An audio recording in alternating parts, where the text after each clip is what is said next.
Welcome to our channel Science and Knowledge. Samsung Galaxy A57 and Galaxy S26 FE may get rigid OLED displays from an external supplier. New reports claim that Samsung may change its traditional approach to selecting displays for its Galaxy A series smartphones. The discussion was sparked by the upcoming Galaxy A57 and Galaxy S26 FE, which, according to industry sources, may receive OLED panels from two suppliers. Let's dive into the full video. To know all this here, please watch the video till the end. And don't forget to subscribe to our channel Science and Knowledge for our future videos. According to the ELEC, Samsung Display and CSOT, a TCL group company, may be involved in supplying rigid OLED displays for the upcoming smartphone. Previously, Samsung has almost exclusively used its own displays for Galaxy smartphones, particularly in the OLED segment. The possible involvement of a third-party manufacturer indicates a change in the supply chain.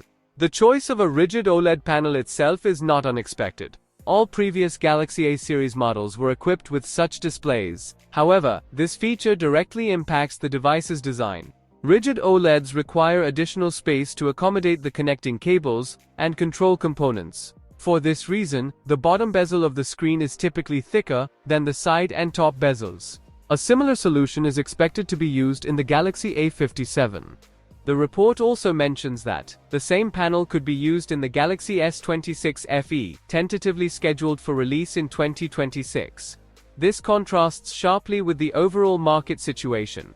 A number of Chinese manufacturers are already equipping even inexpensive smartphones with flexible OLED displays, allowing for thinner and more uniform bezels around the entire screen. Meanwhile, Samsung continues to use rigid OLED panels in higher-end models. For example, the Galaxy S25 FE retains a noticeable bottom bezel. According to reports, Samsung's mobile division isn't entirely satisfied with this state of affairs.